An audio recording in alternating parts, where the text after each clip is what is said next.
Hello there, and welcome. Wherever you are in the world, and whatever time it might be for you, I'm so glad you've decided to join us tonight. I truly love hearing where you're all listening from, so feel free to leave a quiet comment below. Now, find a comfortable position. Let your body relax, and let's begin our journey. Our story tonight begins not with a sight nor a sound, but with a scent. Let us start there. Imagine the clean, sharp, almost cold fragrance of pine needles, thousands of them crushed underfoot. It's a powerful, invigorating smell, the very essence of a deep, ancient forest at night. Woven into that is the rich, dark, life-affirming scent of damp earth, of moss clinging to fallen logs, and of wet leaves slowly returning to the soil from which they came. It is the perfume of the wilderness, of the hunt, of a world seen not through eyes, but through a nose that can read the air like a book. This scent is a memory, a phantom limb of the senses, the last fading echo of the wolf. It is the final page of a story written by the moon, and as it turns, a new story begins. The return to the world of man is not a violent, snapping transformation. There is no sudden jolt, no shocking realignment of bone and sinew. It is a much slower, much gentler, and infinitely more wearying process. It is like waking from a deep, powerful, and profoundly disturbing dream. It is a slow fade, a gradual turning down of a world that was screaming with sensation. The symphony of sense recedes. The chorus of a million tiny forest sounds quiets to a distant hum, and the sharp, vivid colors of the night blur and soften into a dim, uncertain gray. Consciousness returns not like a crashing wave, but like a slow, cold tide seeping back into an empty vessel.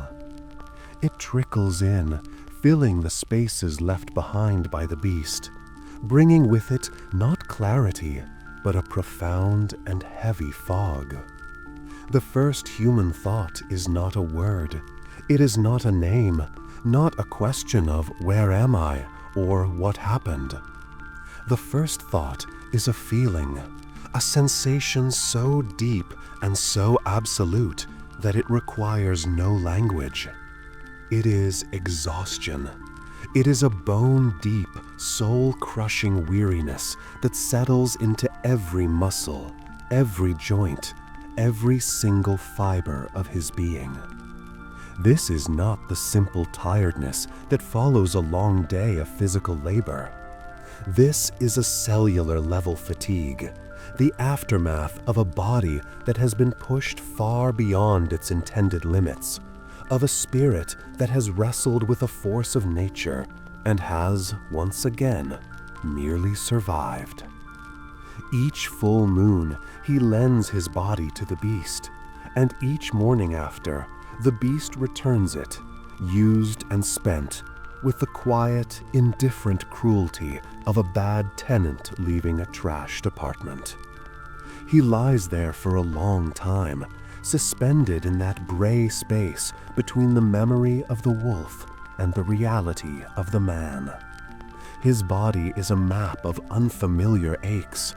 There is a deep, throbbing pain in his shoulder, a dull, persistent ache in his lower back, a strange, sharp tenderness in his ankle. He is a stranger in his own skin, relearning its landscape after a night of riotous, unwilled activity.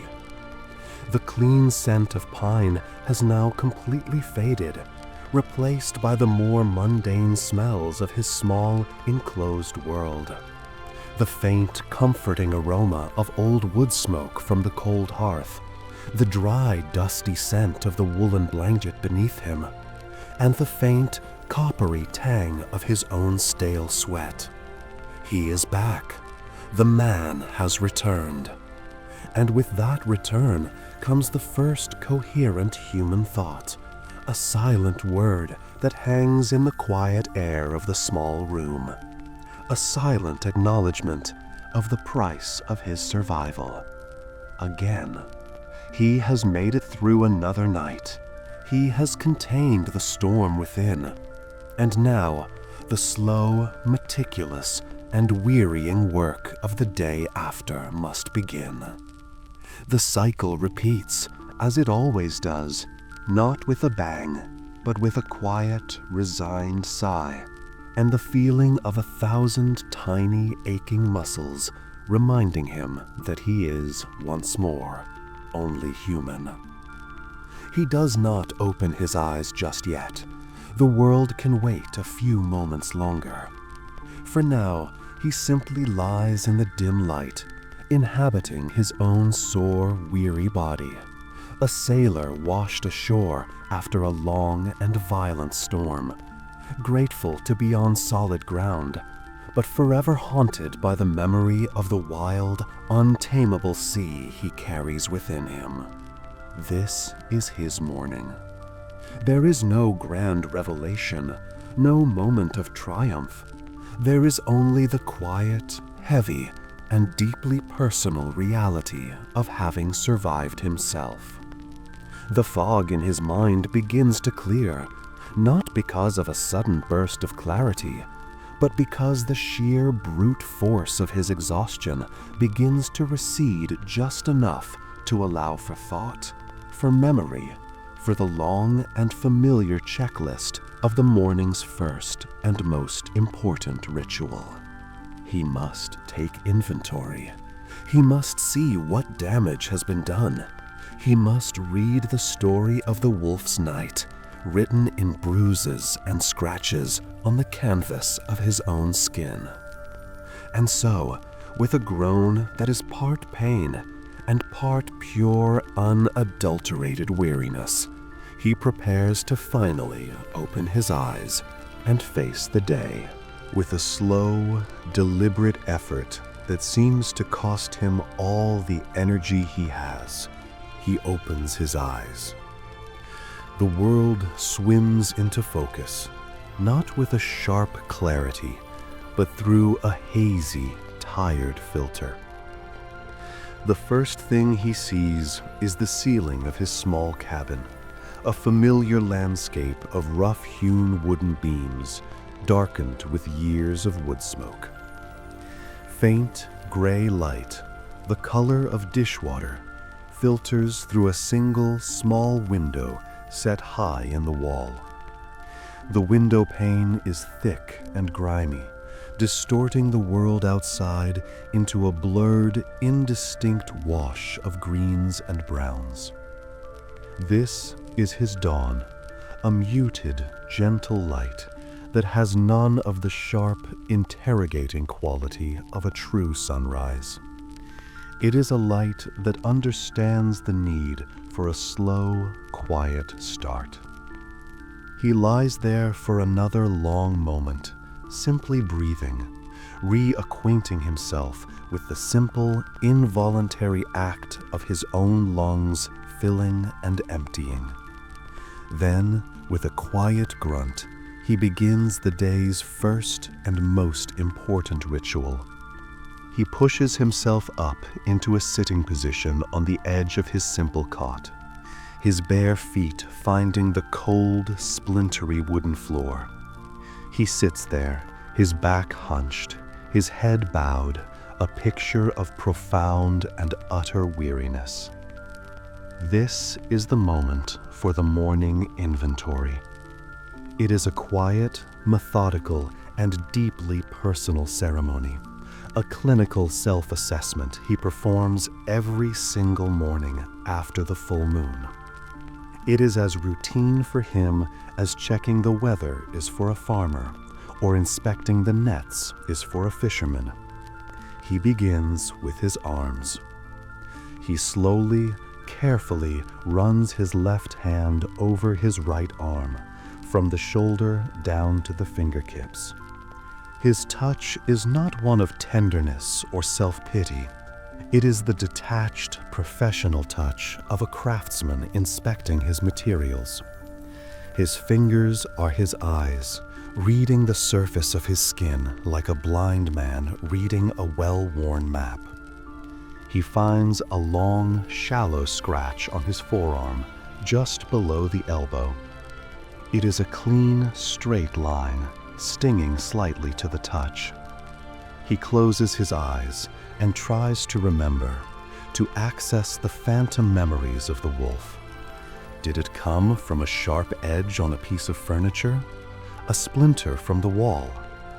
The mark is a question without an answer, a single cryptic sentence from a story he cannot fully read.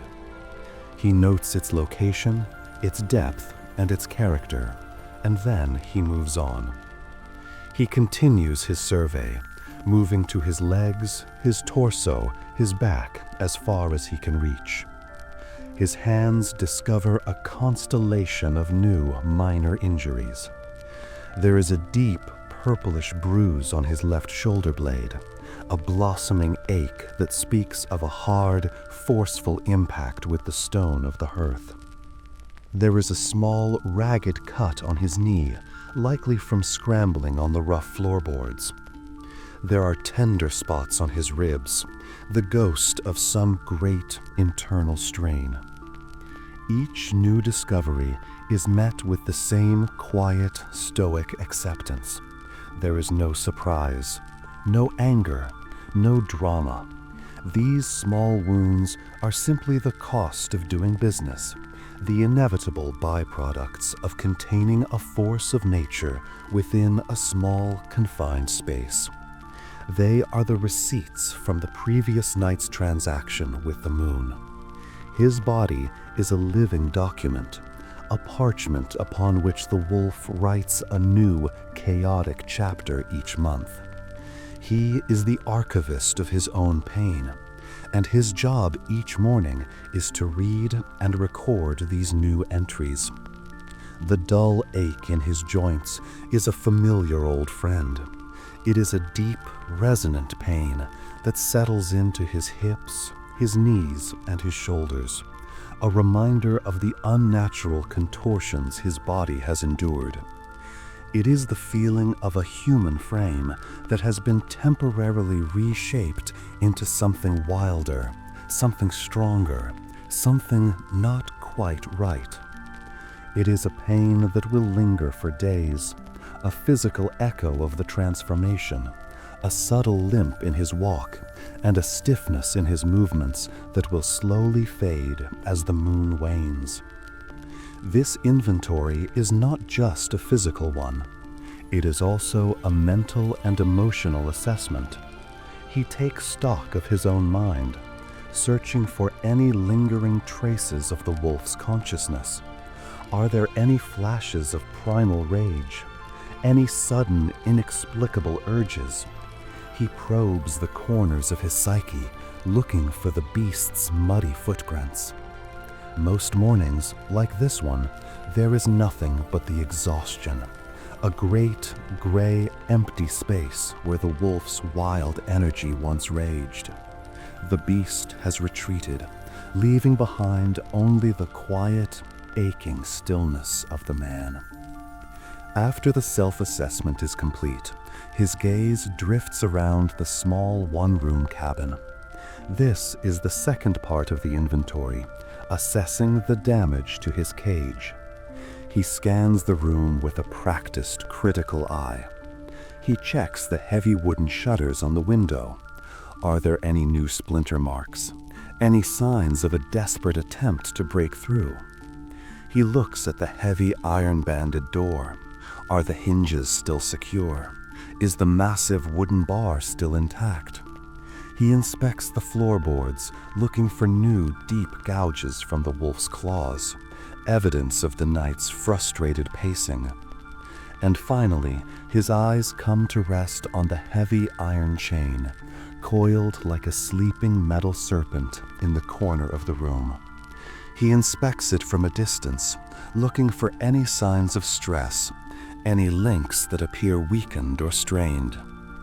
This is his most important tool, his ultimate failsafe, and its integrity is paramount. Today, everything appears to be in order. The cabin has held, the cage has not broken. This is a small, quiet victory, a testament to his own meticulous craftsmanship and foresight.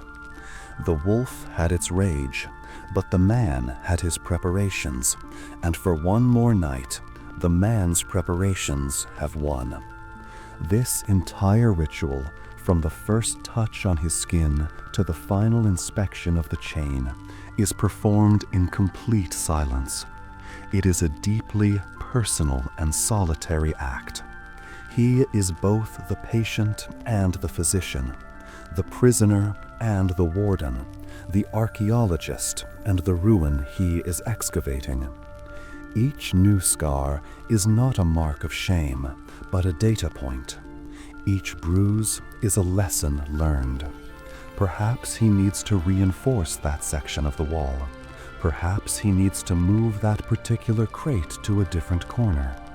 He is in a constant, silent dialogue with his other half, learning its habits, predicting its movements, and constantly improving the design of its containment. And with the morning inventory complete, he can finally, truly begin his day. He has read the map of his new scars. He has assessed the strength of his prison, and he has found both to be manageable. The night is over. The damage is minimal. He has survived. And in his quiet, lonely world, that is the only victory he ever hopes for. With a final, weary sigh, he pushes himself to his feet, ready to face the long, slow, and arduous task of being human again. He stands now in the center of the small, one-room cabin, the muted gray light of the morning painting everything in soft, melancholic tones. This cabin is his entire world. It is his fortress, his monastery, his prison, and his home. It is a place of profound and ever-present duality, a sanctuary meticulously designed to also be an inescapable cage. To an outsider, it might look like a simple, rustic dwelling, the humble home of a reclusive woodsman. The walls are made of thick, rough-hewn logs, the gaps chinked with a mixture of dried moss and hardened mud. A single simple cot stands against one wall. A sturdy wooden table and a single chair occupy the center of the room, and a large stone fireplace dominates the far wall, its hearth blackened with the soot of 1,000 fires. But to him, every single object in this room has a double meaning, a second, more desperate purpose. The cabin is his sanctuary because it is isolated. It is nestled deep in a part of the forest that other humans assiduously avoid, a place of tangled undergrowth and ancient, brooding trees that is marked on old maps with the single ominous word, unexplored. This isolation is his greatest protection. It is a shield of silence and solitude, protecting him from the prying eyes, the fearful whispers, and the silver-tipped arrows of the world beyond the woods. Here, he is not a monster. He is not a legend or a curse. He is simply a man, alone with his thoughts and his eternal, wearying task. The very air of the cabin tells this story of sanctuary.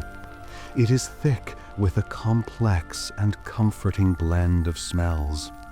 The dominant note is the scent of old wood smoke, a smell that has so deeply permeated the logs of the walls and the rafters of the ceiling that it has become a permanent part of the structure itself. It is the warm, reassuring smell of countless nights spent by a crackling fire, a scent of safety and human comfort. Layered on top of that is the dry, fragrant aroma of the herbs that hang in small, neat bunches from the ceiling beams. There are bundles of chamomile and lavender, their gentle, calming scents a constant, subtle form of aromatherapy, a quiet attempt to soothe the unquiet mind of the man who lives here. There are bunches of valerian root, its earthy, musky smell a promise of a deeper, if not entirely peaceful sleep. And then there are the other herbs, the ones with a sharper, more medicinal purpose. Bunches of wolfsbane, its dark purple flowers long since faded to a dusty gray, hang in the corners. A folk remedy he knows is mostly superstition, but one he clings to nonetheless. It is a small, desperate piece of hope. A farmer planting a scarecrow in a field he knows the crows will eventually conquer.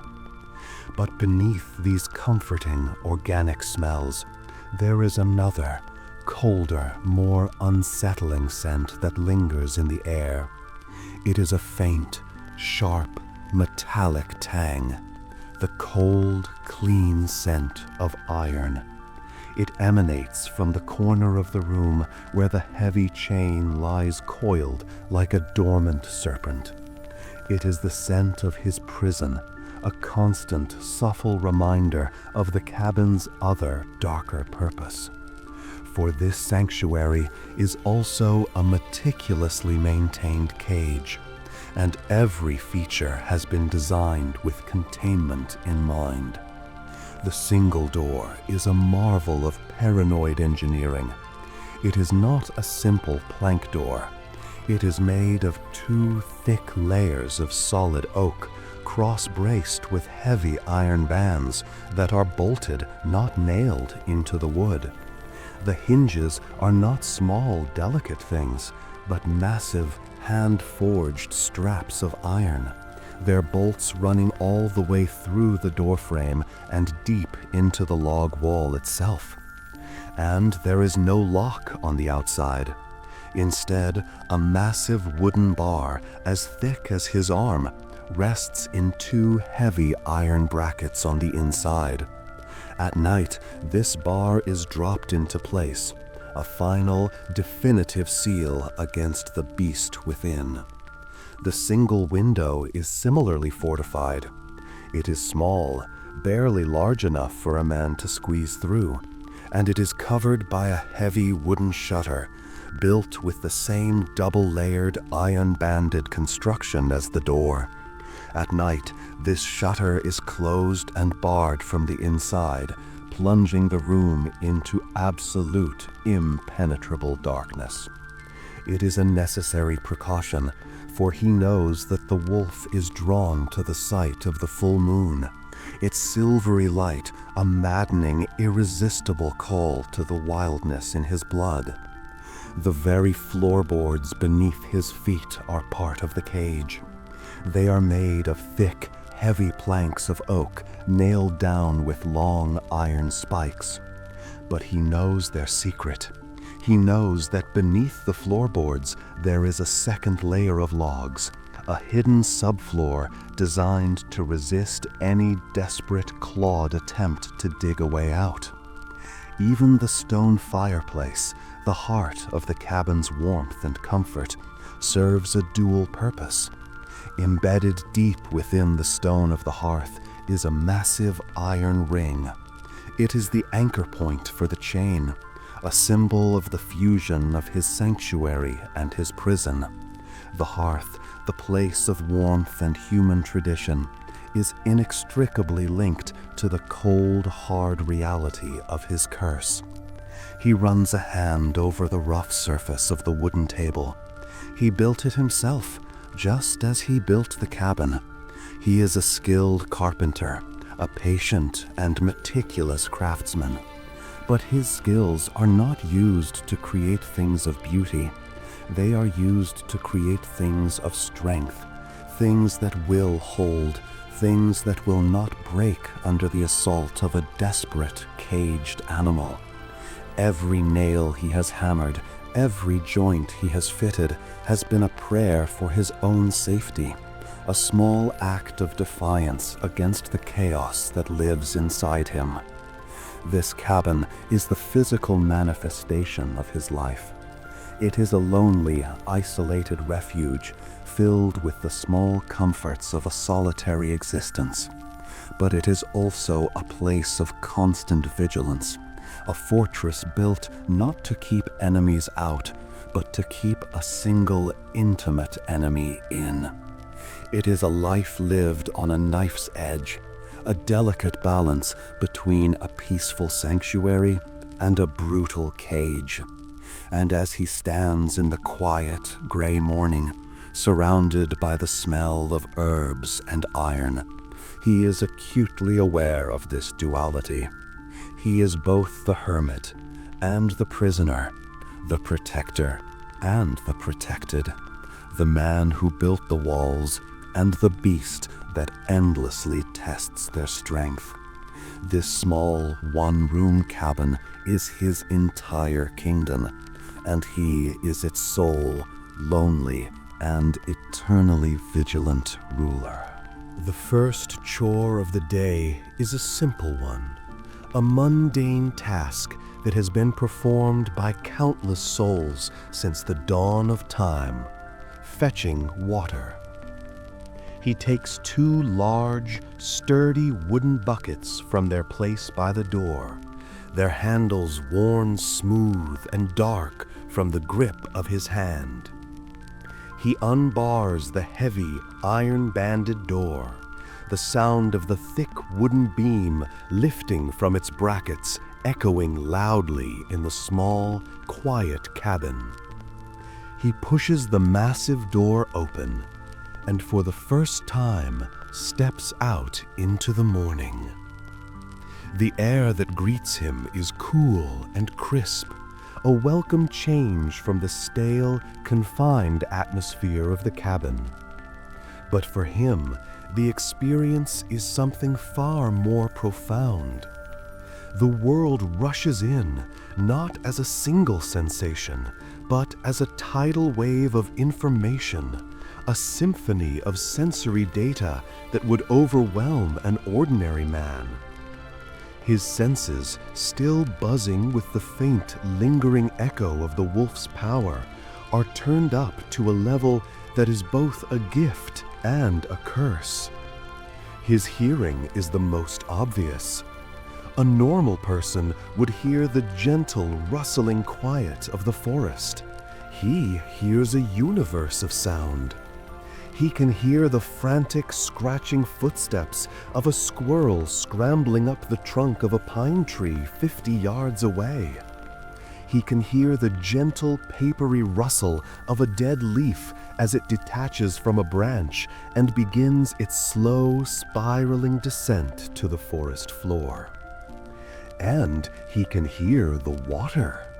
Even from here, 100 yards from the stream, he does not just hear a faint, distant murmur. He hears the stream in high definition. He can distinguish the low, gurgling chuckle of the water as it flows over a bed of smooth, round stones, from the higher, more musical splash it makes as it tumbles over a small, mossy waterfall. He can hear the individual drips of dew falling from the ferns that line the bank. It is a world of sound so rich and so detailed that it is almost a physical presence. Then there is his sense of smell. The air is not just air, it is a story. It is a complex tapestry of scents, each one telling him something about the morning. He can smell the damp, mineral-rich scent of the wet stones by the stream.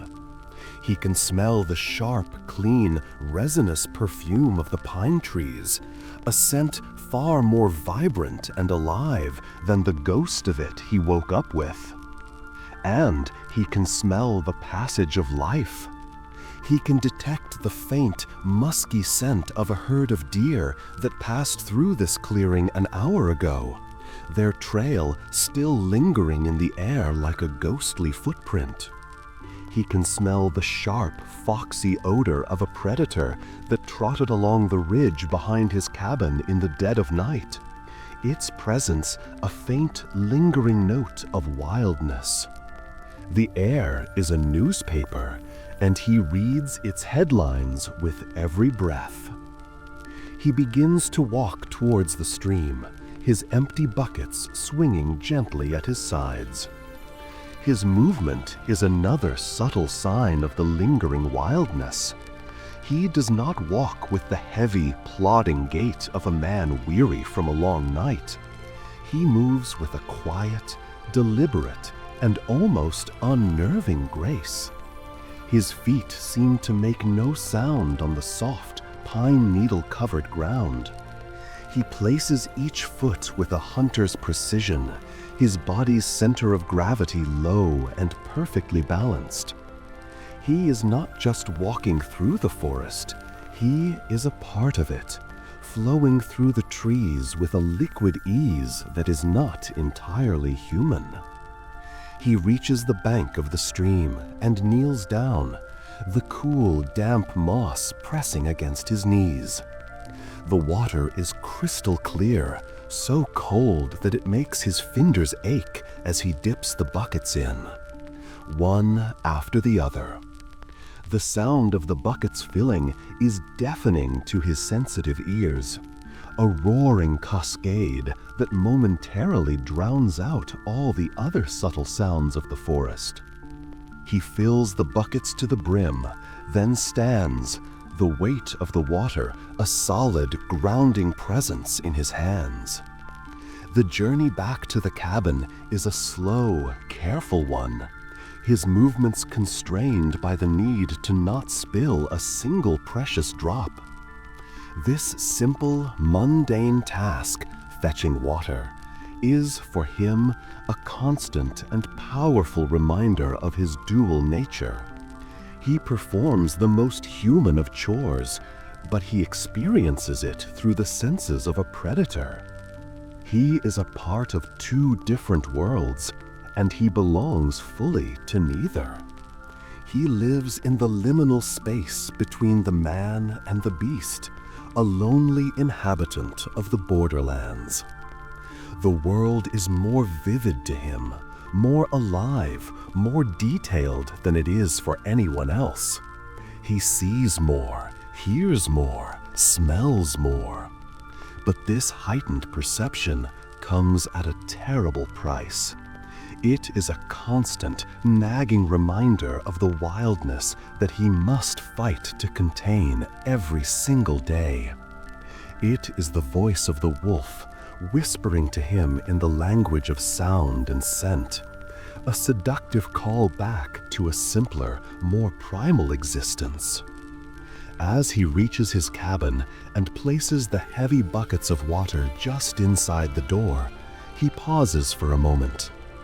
He looks out at the forest, this beautiful, terrible living world that he knows so intimately. He takes one last, deep breath of the story-filled air. Then he steps back inside, pulls the heavy door shut, and drops the massive wooden bar back into place. He has retrieved what he needs from the outside world. Now he must retreat back into the safety and the solitude of his self-imposed prison. The door to the heightened world is closed, and he is once again just a man, alone in his quiet, carefully controlled sanctuary. With the water fetched and the door once again barred against the outside world, he turns his attention to the second chore of the morning, breakfast. The word itself feels like a grand overstatement for the meal he is about to consume. There is no fire in the hearth, no sizzle of bacon in a pan, no comforting aroma of brewing coffee. There is only the simple, stark reality of the provisions on his table. He sits down in the single wooden chair, its legs scraping loudly on the floorboards in the quiet cabin. He takes a small, rough-spun cloth bag from a shelf and unties the drawstring. From it, he removes his breakfast. It is a single, thick slice of dark, heavy bread. It is not fresh. It is at least a week old, its texture hard and dense, its crust so tough that it could almost be mistaken for wood. This is his sustenance, a loaf he bakes only once every few weeks, designed for longevity, not for pleasure. He places the slice of bread on the wooden table. Then he takes a simple tin cup, dips it into one of the buckets of cold, clear water he just carried, and places the cup beside the bread. This is his feast: a piece of hard bread and a cup of cold water. He looks at this simple, almost monastic meal, and the first true internal conflict of the day begins. His human mind knows that this is necessary. This is sustenance. This is what he needs to fuel his body for the day's work of mending and maintaining his prison. But another, deeper part of him, the part that still hums with the phantom memory of the wolf, rebels against it with a silent, visceral scream. His heightened senses, which just moments ago were reading the story of the forest, now turn inward and torment him. His nose, which can still detect the faint, lingering scent of deer on the morning air, is insulted by the plain, musty smell of the stale bread. His tongue, his palate, craves something else entirely. They crave the rich, coppery taste of blood. They crave the satisfying, savory flavor of meat, the warmth of a fresh kill, the primal, deeply satisfying experience of tearing into flesh. The wolf inside him, though dormant and suppressed, still has desires, and those desires are for a hunt, a chase, and the bloody reward at the end of it. The memory, or perhaps the instinct, of the hunt is a powerful, seductive force. It whispers to him of the thrill of running through the dark woods, of the power in his limbs, of the pure, uncomplicated joy of being a perfect predator at the top of the food chain. That world is one of simple, brutal truths. You are either the hunter or the hunted, and the wolf is always the hunter. This simple slice of bread is the antithesis of everything the wolf desires. It is bland. It is lifeless. It is the food of a farmer, a peasant, not a predator. To eat it is an act of defiance, an act of pure, stubborn will. Every bite is a choice. Every chew is a rejection of the beast. He picks up the bread. It is heavy and solid in his hand. He brings it to his mouth and takes a bite. The crust is incredibly tough, and he has to use all the strength in his jaw to tear a piece off. The effort is a small, conscious struggle. As he chews, the bread is dry and almost tasteless. It slowly softens in his mouth, turning into a thick, bland paste. He swallows it with a deliberate effort, then takes a sip of the cold water to wash it down. The taste of this meal is the taste of his humanity. It is the taste of control. It is the taste of civilization, of agriculture, of everything that separates him from the wild, untamed world that he is a part of. It is a conscious act of self-denial, a small daily penance for the wildness that lives within him. He is taming himself, one bland, difficult bite at a time. The wolf craves the fleeting, fiery pleasure of a fresh kill. The man chooses the enduring, dull discipline of the stale bread. He knows that to give in to the wolf's desires, even in a small way, would be a dangerous concession. If he were to hunt and eat the deer whose trail he smelled this morning, it would be like feeding a fire. It would strengthen the beast, nourish its instincts, and make the next full moon even harder to control. And so he eats the food of the prey, not the predator. He subsists on the simple, boring bounty of the grain, not the rich, exciting bounty of the hunt. This meal is a sacrament. It is his daily communion with his own fragile human soul. He is reminding himself with every single bite of who he chooses to be. He is the man, not the monster. He is the keeper, not the beast. He is in control. He finishes the last of the bread, the final dry crumbs scratching at his throat. He drinks the rest of the water, the cold liquid a final cleansing rinse. The meal is over.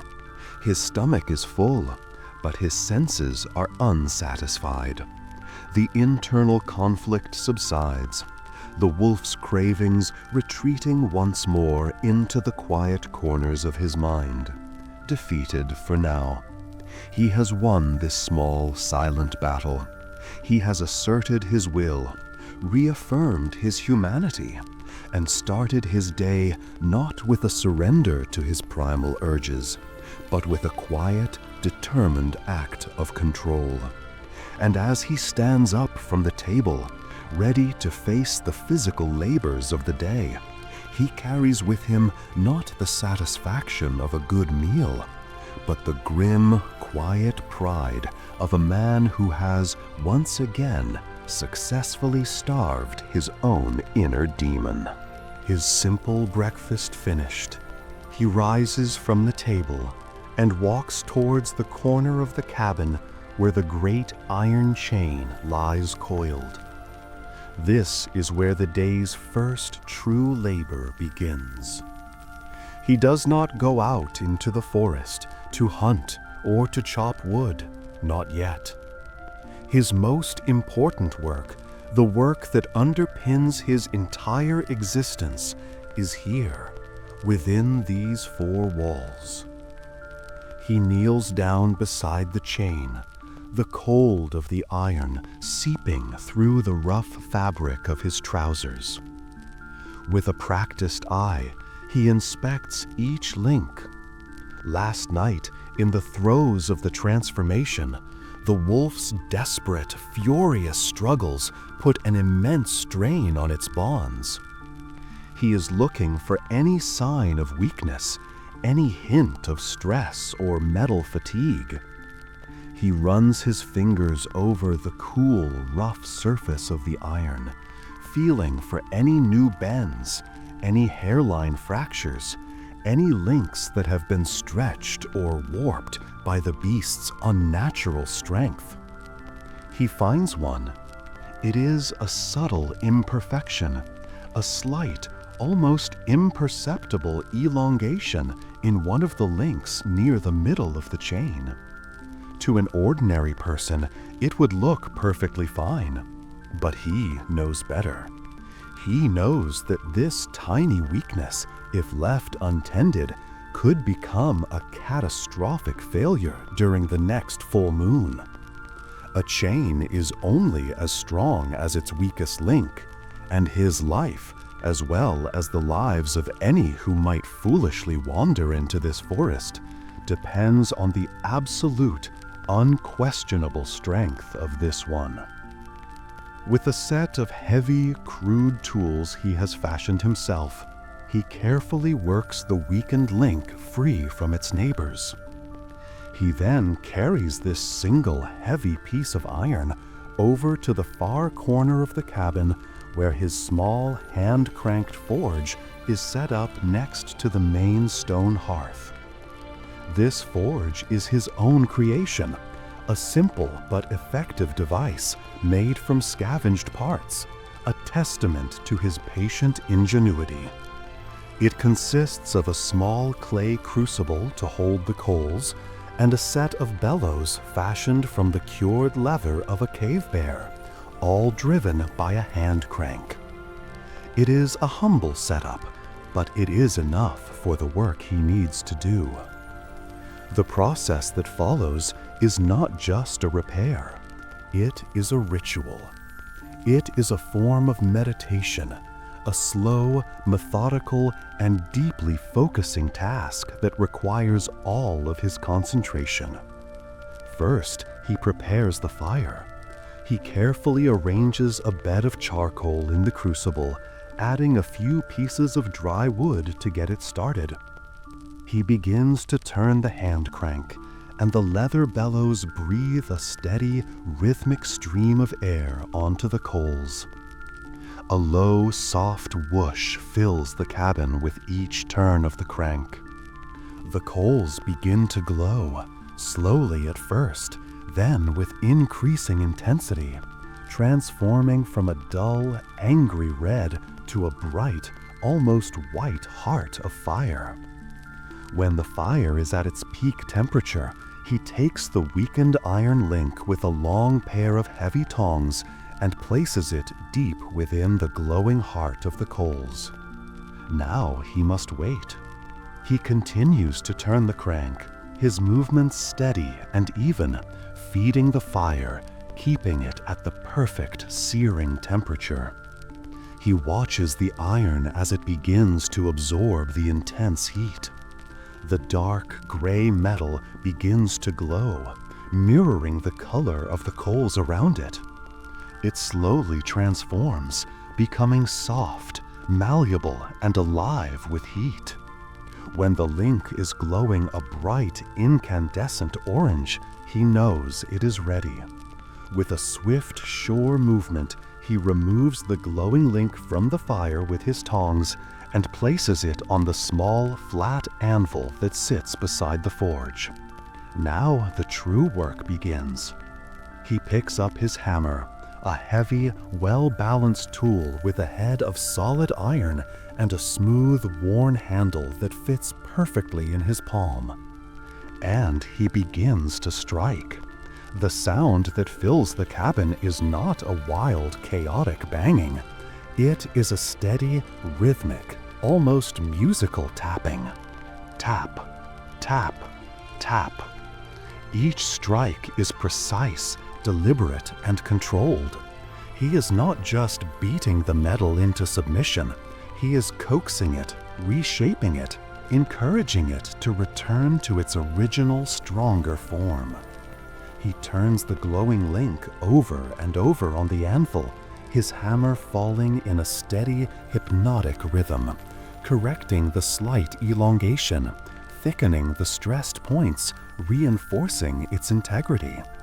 This is a conversation between the man, the hammer, and the iron.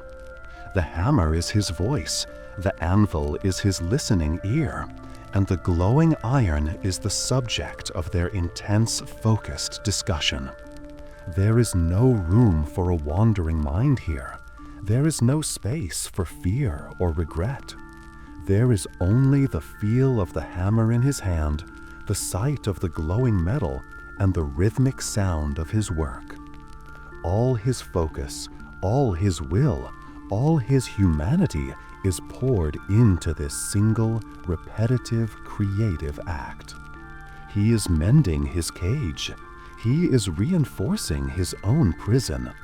With every strike of the hammer, he is not just strengthening a piece of iron, he is strengthening his own resolve.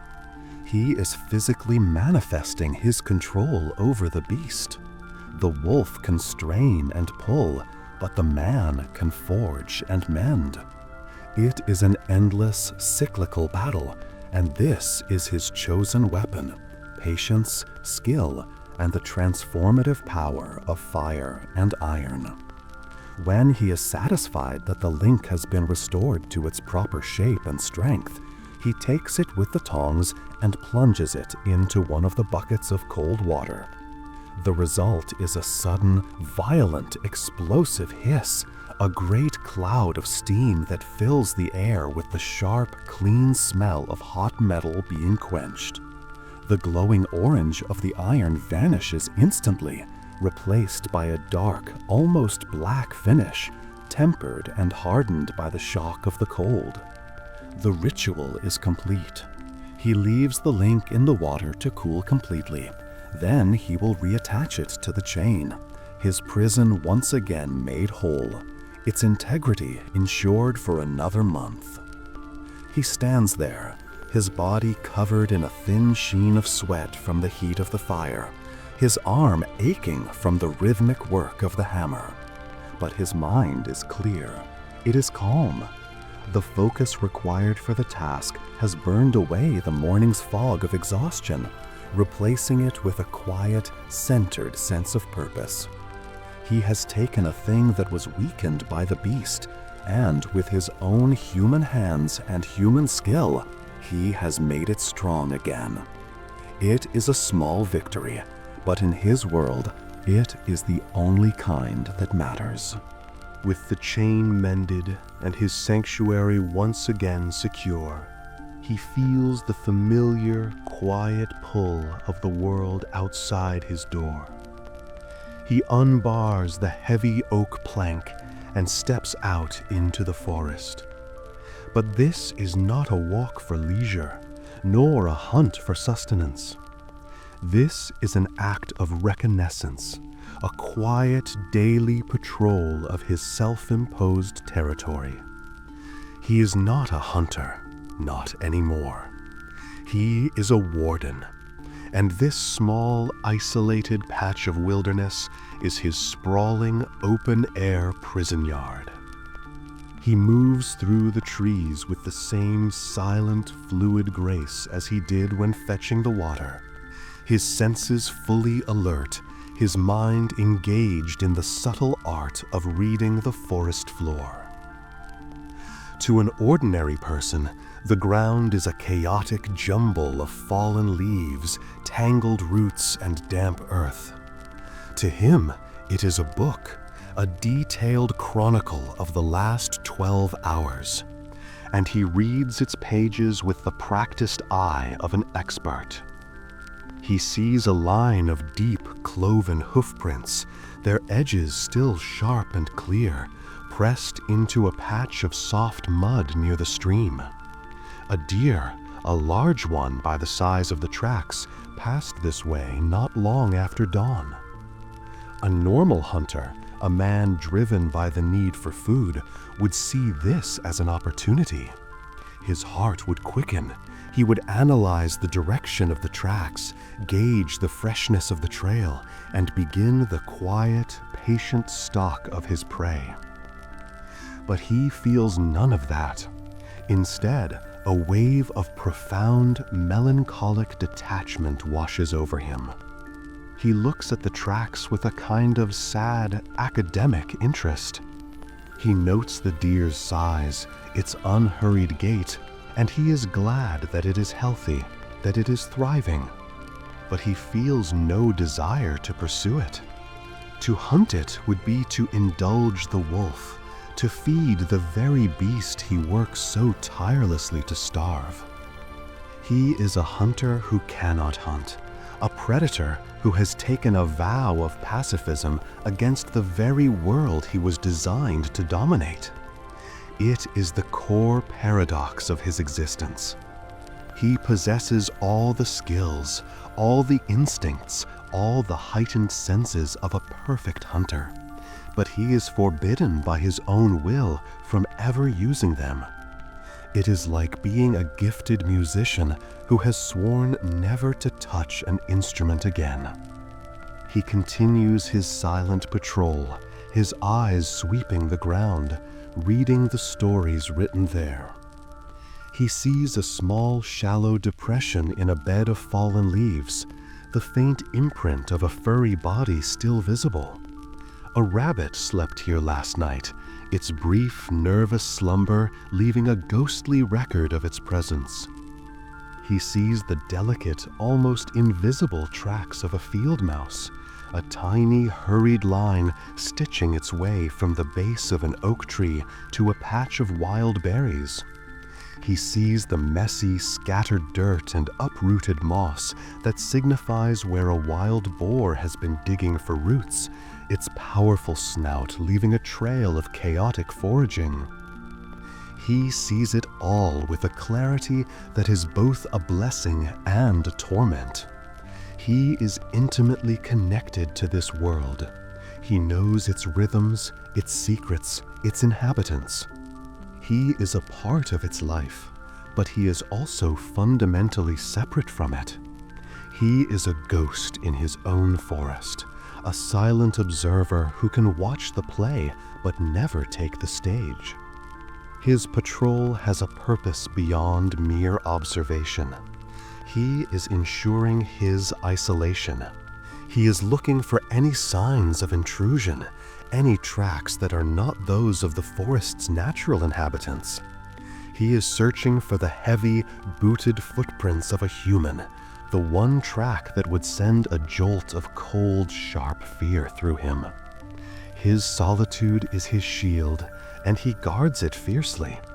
He must ensure that no lost hunter, no curious traveler, no foolish youth on a dare wanders too close to his cabin.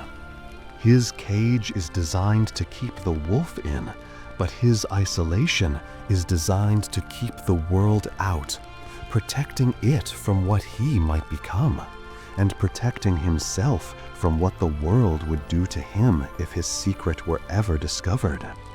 He circles his small territory, a silent, gray-clad guardian walking the invisible perimeter of his own lonely kingdom.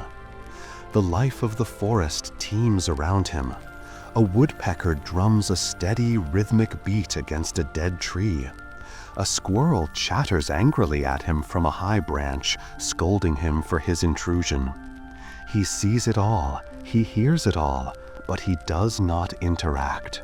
He is a king in exile, wandering through a land that was once his by tooth and claw, but is now just a beautiful, painful reminder of what he can never be. This daily walk is an exercise in restraint, a constant, quiet battle against his own instincts. The wolf within him sees this world as a banquet, a vast, open territory filled with prey. But the man sees it as a garden, a fragile ecosystem that he has a solemn duty to protect, mostly from himself.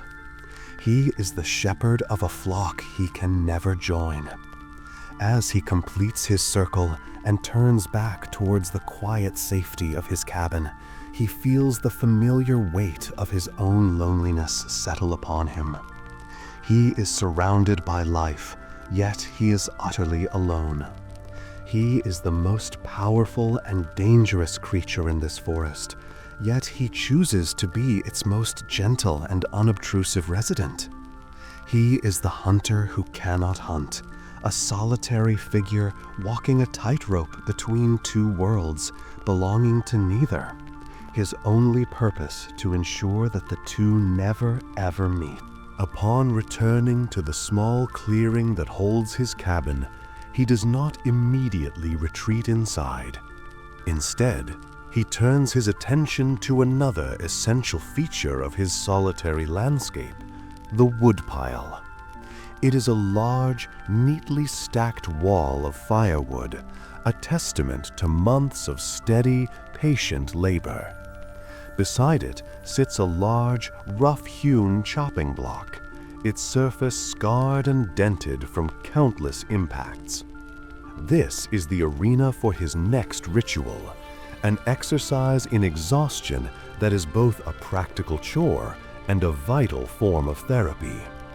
He possesses a strength that is not entirely human.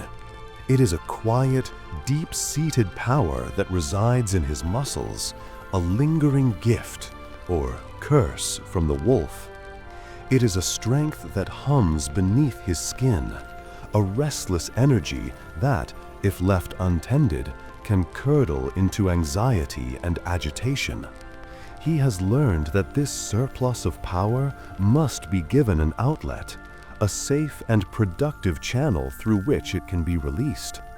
And there is no better channel than the simple, repetitive, and deeply satisfying act of splitting logs. He selects a large, thick round of oak from the pile, rolls it over to the chopping block, and with a grunt of effort, hefts it into place. Then he picks up his axe. It is a heavy, well-made tool. Its head a single solid piece of forged steel, its edge honed to a razor sharpness. The handle is long and smooth, made of hickory wood, darkened with the sweat and oil from his hands. He takes his stance before the block, his feet planted wide, his grip on the axe handle firm and sure. He takes a deep, steadying breath, the cool forest air filling his lungs. And then he begins. He raises the axe high above his head, his back arching, his muscles coiling like a spring. For a brief, suspended moment, he holds the pose, the heavy axe head seeming to float weightlessly against the backdrop of the green forest. Then, with a smooth, powerful, and utterly controlled exhalation of breath, he brings the axe down. The swing is not a wild, rage-fueled hack. It is a clean, efficient, and beautiful arc of motion. There is no wasted energy, no hesitation. It is the practiced, perfect swing of a man who knows his own strength intimately and has learned to master it. The axe head descends, a blur of motion, and meets the exact center of the log with a sharp, explosive crack that echoes through the quiet clearing. The sound is clean and definitive. The log splits perfectly in two, the two halves falling away to either side of the block, revealing the pale, fragrant wood within. He does not pause to admire his work. He immediately bends down, picks up one of the split halves, places it back on the block, and swings again. Crack! The half splits into quarters. He repeats the process, his movements falling into a steady, hypnotic rhythm. Raise, pause, swing, crack. Raise, pause, swing, crack. This is his meditation. It is a physical mantra that allows him to silence the quiet whispers of his mind. The focus required is absolute. He must concentrate on his breathing, on the balance of his body, on the precise point of impact. There is no room for thoughts of the past or fears of the future. There is only the axe, the wood, and the satisfying, percussive rhythm of his labor. Each swing is a controlled release of the wild energy that thrums within him.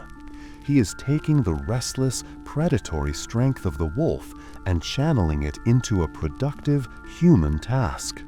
He is transforming a force of potential destruction into a source of warmth and comfort. The growing pile of split firewood at his feet is a testament to this transformation.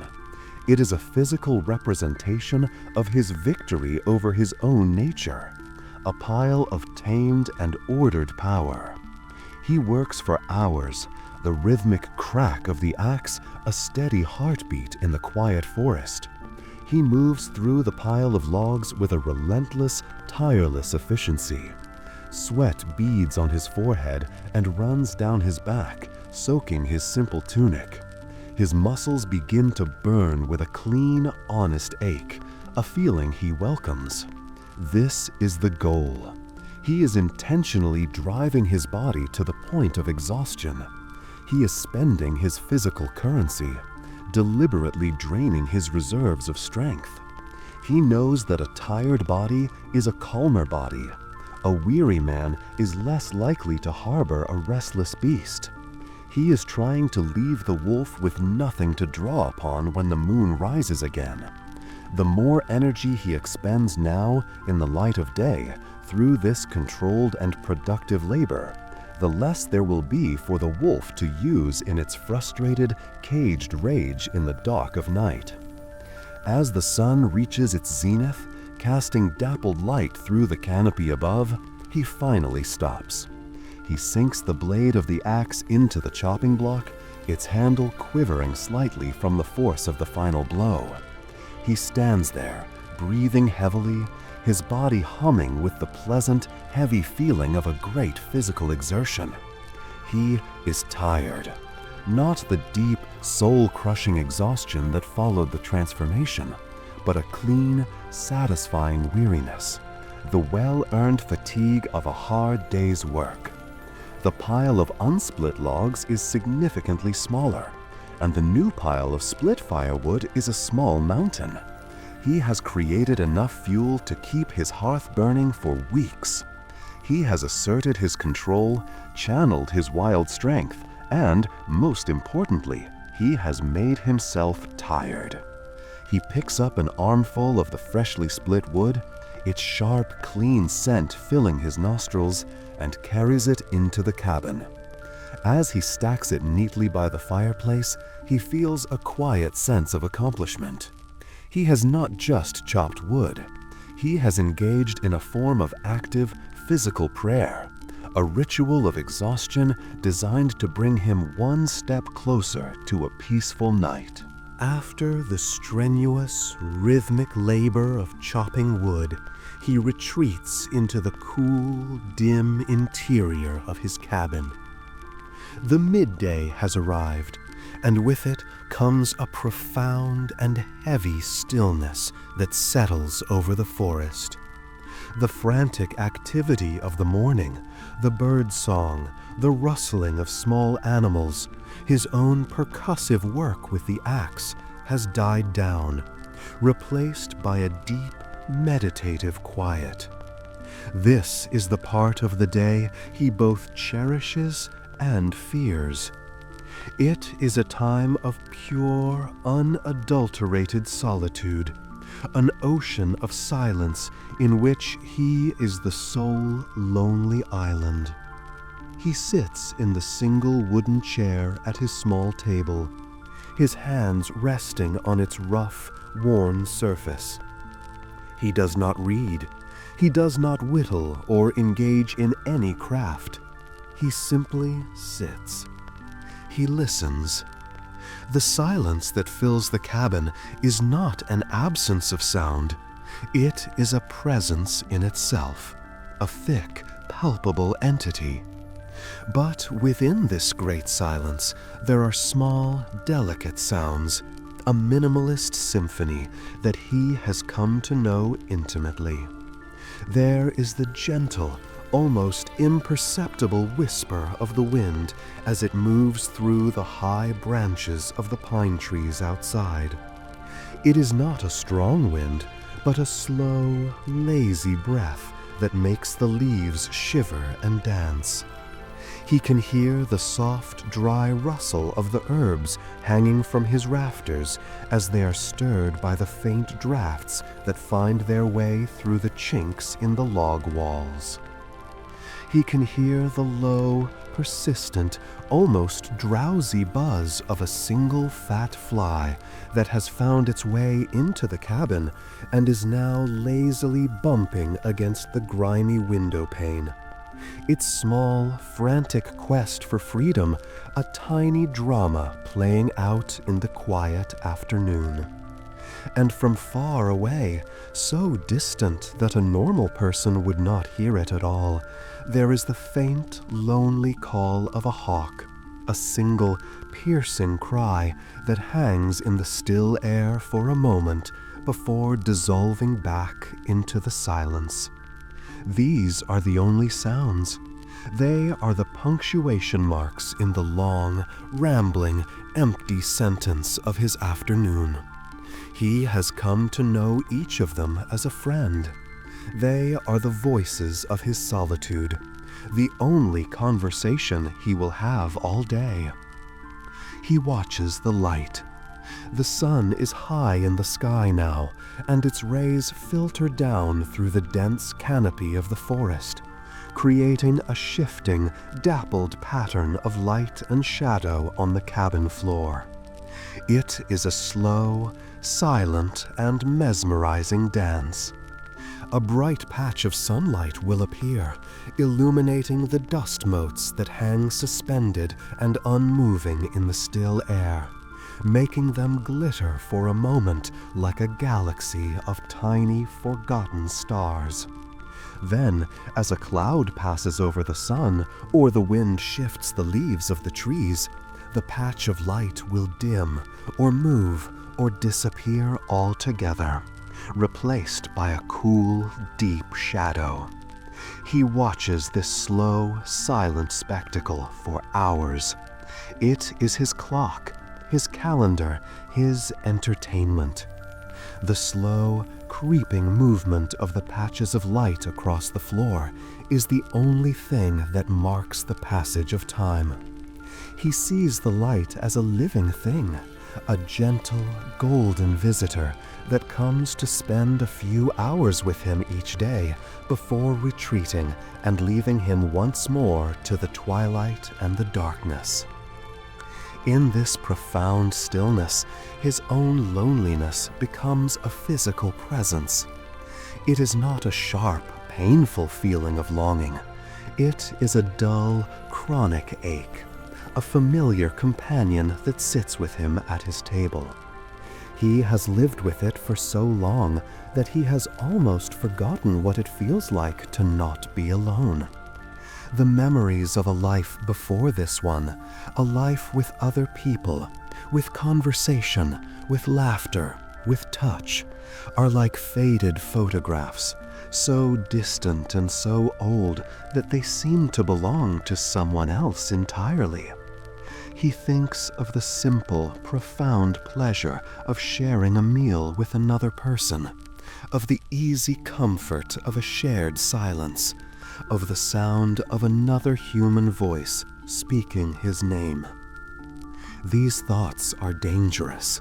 They are sharp little shards of glass that can cut through the thick, protective calluses he has built around his heart. So he gently, carefully pushes them away.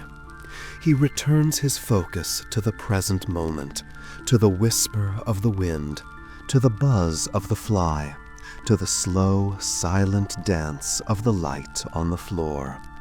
He has learned to find a kind of peace in this absolute solitude. There is a purity to it. There is no one to judge him, no one to fear him, no one to misunderstand him. There are no complicated social rituals to navigate, no lies to tell, no secrets to keep. Here, in this cabin, surrounded by this great silent ocean of trees, he can be completely and utterly himself, both the man and, in a way, the wolf. He is free from the expectations and the fears of the human world. But this freedom comes at the price of connection.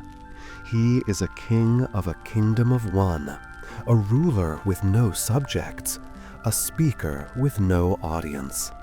It is a life of pure, unadulterated being, but it is also a life of profound and unending isolation. As the afternoon wears on and the patches of light on the floor begin to lengthen and turn a warmer, more golden color, a deep, abiding melancholy settles over him. It is not a sharp or painful sadness, but a gentle, pervasive one, like a fine mist.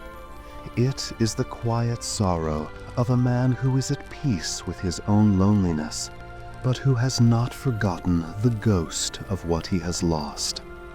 He sits in his chair, a silent, still figure in a silent, still room, a perfect portrait of solitude. He is a part of the stillness, a part of the quiet, a part of the slow, sad, beautiful dance of the light and the shadow. And he will sit there in his ocean of silence until the light fades completely and the time comes to begin the preparations for the night, for the return of the moon, and for the wild, noisy, and violent companion who lives within him, the one who will never, ever be truly alone. As the afternoon begins its slow, golden descent towards evening, he rouses himself from his long, silent vigil. He leaves the quiet dimness of the cabin and steps out into the small, secluded clearing behind it. Here, in this hidden, sun-dappled space, is the one place in his world that holds a fragile, flickering glimmer of hope. It is his garden. It is not a large or impressive plot of land. It is a small, rectangular patch of dark, rich earth, meticulously cleared of stones and weeds, and enclosed by a low wattle fence made of woven willow branches. This is not a garden for sustenance. He does not grow potatoes or carrots or beans. The plants he cultivates here are not meant to feed his body. They are meant to arm his soul. This small, humble garden is his apothecary, his armory, and the battlefield for the quiet, desperate war he wages against himself. He kneels down on the soft earth, the warmth of the sun-soaked soil a pleasant sensation against his knees. He begins to tend to his plants with a gentle, patient reverence. His hands, which earlier in the day were powerful enough to split oak logs and strong enough to mend iron, are now impossibly delicate. He moves with the slow, careful precision of a surgeon, his fingers plucking a tiny, nascent weed from the base of a plant, his touch so light it barely disturbs the soil. He is growing a very specific and potent collection of herbs. In one neat row, there is chamomile, its small, white, daisy-like flowers releasing a faint, apple-like scent as he brushes against them. In the next, there is lavender, its slender purple spikes standing tall and proud, their calming, clean perfume a balm to his troubled mind. Further down, there is valerian, a less beautiful plant with clusters of small, pale pink flowers and a strong, earthy smell that hints at the potent, sleep-inducing power held within its roots. These are his allies, his gentle, fragrant soldiers. They are the plants of peace, of calm, of slumber. He cultivates them as a way of fighting the wolf's restless energy, of trying to build a fortress of tranquility within his own mind. But in the center of the garden, in the most protected and sun-drenched spot, grows his most important and most dangerous ally, wolfsbane. The plant, also known as monkshood, stands tall and ominous, its stems lined with deep, dark, purple-blue flowers shaped like the cowls of ancient monks. It is a plant of profound and deadly beauty. He knows the legends. He knows the folk tales that claim this plant can repel or even kill a werewolf. He does not know if this is true. He has never been brave or foolish enough to test the theory. But he also knows the plant's more practical and verifiable properties. He knows that it is a potent poison, a powerful sedative that can slow the heart and dull the senses to the point of oblivion. This is his ultimate weapon, his last line of defense. Tending to these plants is a delicate, meditative act. He gently loosens the soil around their roots with a small hand-carved wooden tool. He carefully removes any dead leaves or faded blossoms, his movements economical and precise. He waters them with the clear, cold water he carried from the stream, using a hollowed-out gourd to pour a gentle, life-giving stream at their base. This is a quiet, hopeful ritual. He is using the gentleness of the earth to fight the violence of the moon. He is pitting the slow, patient, life-affirming power of a growing plant against the sudden, chaotic, life-taking power of the beast within. It is a war fought not with sword and shield, but with soil and water, with sunlight and patience. It is a war of subtle chemistry, of alkaloids and essential oils, of trying to balance the wild, untamed chemistry of his own blood. There is a deep and poignant irony in his labor. He, a creature who is at times a force of pure, untamed nature, is here engaged in the most civilized and controlled of acts, gardening. He is imposing order on a small patch of the wild, cultivating and nurturing specific plants while weeding out the others, all in an attempt to impose that same order on the wilderness within himself. He feels a strange connection to these plants. He understands them. He knows their needs, their strengths, their weaknesses. Like him, the wolfsbane is a thing of duality, both beautiful and deadly. Like him, the lavender and chamomile offer a quiet promise of peace that is fragile and easily broken. In them, he sees a reflection of his own struggle. As he works, his mind grows calm. The rhythm of the gentle labor, the feel of the warm earth, the fragrant scent of the herbs, it all combines to create a powerful, grounding meditation. The vast, oceanic loneliness of the midday stillness is replaced by a sense of quiet purpose. Here, in his garden, he is not just a prisoner or a hermit. He is a caretaker. He is a healer. He is a quiet, desperate alchemist trying to brew a potion of peace from the simple gifts of the earth. When he is finished, he stands and looks at his work. The garden is neat, orderly, and thriving. It is a small, green island of hope in a vast, dark forest of despair. It may not be enough. He knows that the power of the moon is immense, that the strength of the beast is terrifying. But as he looks at his rows of calming, sleeping, and poisonous herbs, he feels that he has at least done something. He has fought back. He has not surrendered. He has used his human hands, his human knowledge, and his human patience to prepare for the battle to come. And with that small, quiet assurance, he turns and walks back towards his cabin, the scent of lavender and wolfsbane clinging to his hands like the ghosts of his fragile, desperate prayers. The sun, A great molten orb of gold begins its slow, final descent, dipping below the jagged black silhouette of the distant mountains. The light that floods the forest is no longer the bright, clear light of midday, nor the warm, gentle gold of the afternoon.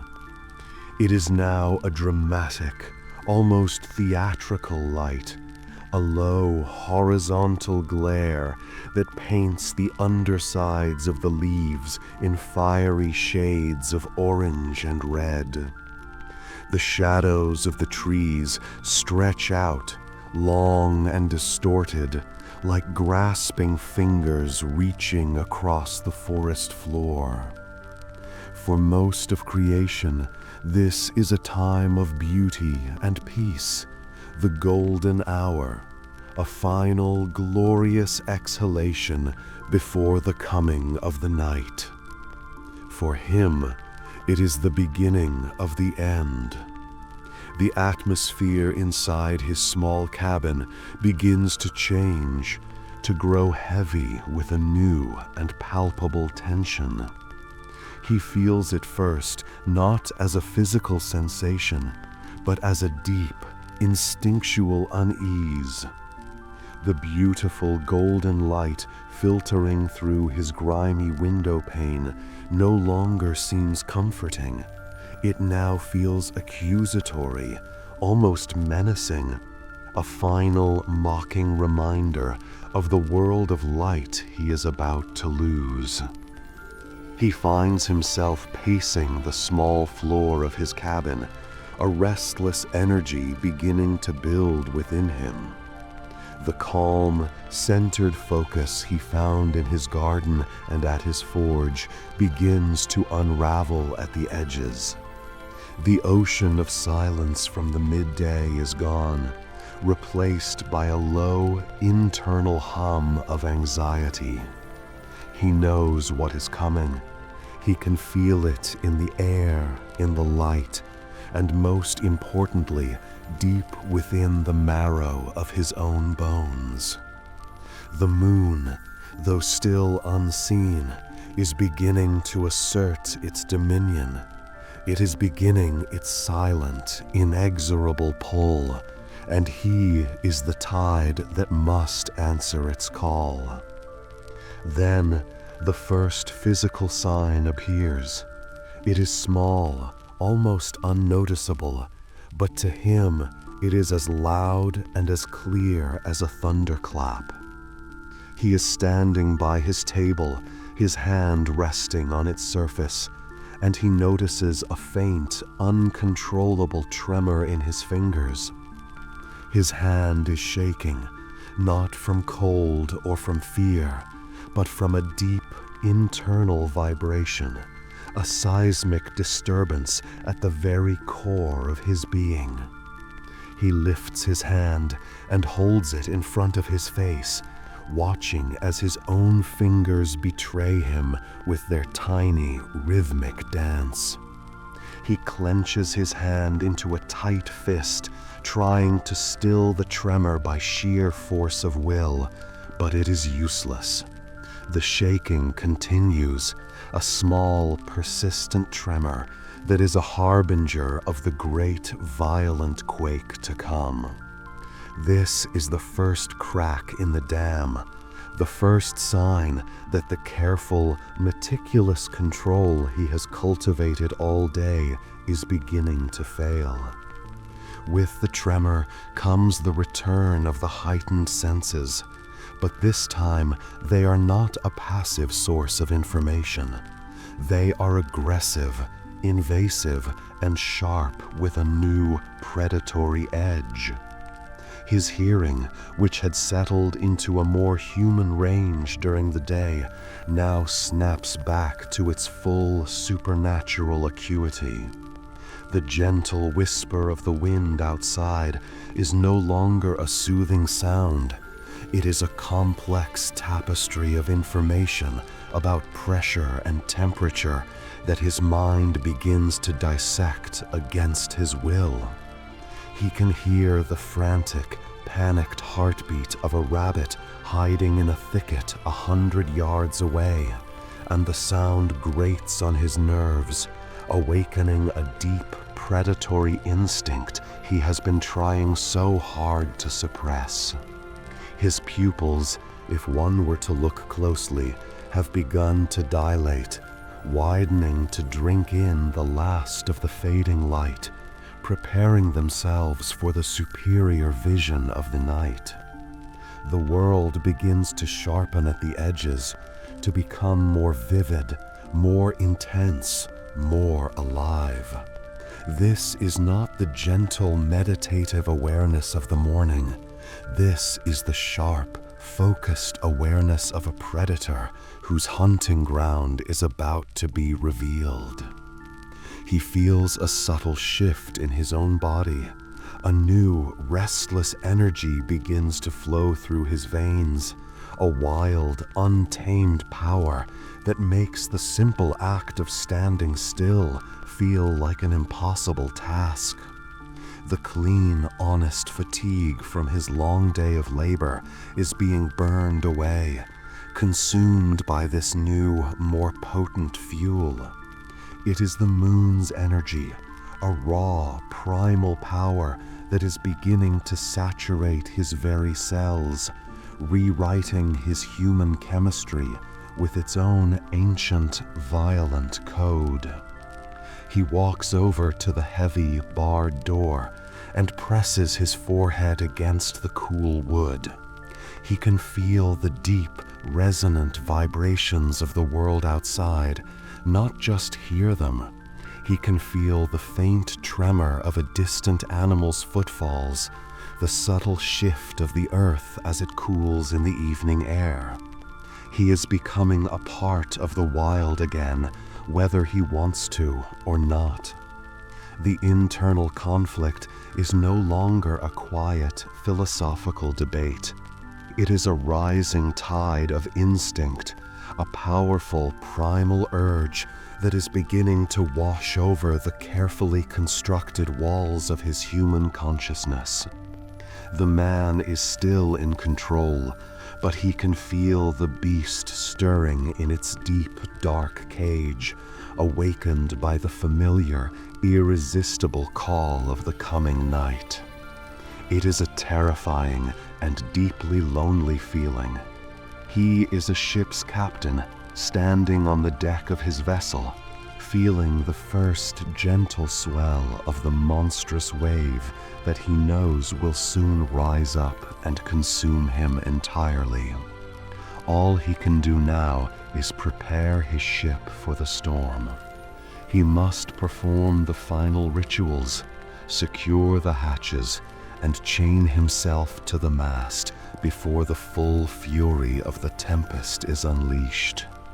The time for gardening, for mending, for quiet contemplation is over. The time for surrender is at hand. And as the last sliver of the sun disappears behind the mountains, plunging the world into a deep purple twilight, he knows that the tide is turning, and the man he has been all day is slowly, inexorably beginning to drown. The twilight deepens, the world outside the cabin's single window fading from a rich, bruised purple to a deep, velvety black. The time for preparation is growing short. He moves with a new sense of urgency, the restless energy now a constant, thrumming presence beneath his skin. He knows he must eat, but the very thought of food is becoming difficult. His heightened senses, now fully awake and yearning for the hunt, are repulsed by the thought of his usual fare. Still, he performs the ritual. He takes another hard, stale slice of the dark bread and sits at his table. But this time, he does not eat with slow, deliberate bites. He eats quickly, mechanically, forcing the dry, tasteless bread down his throat. He is not eating for pleasure or even for sustenance.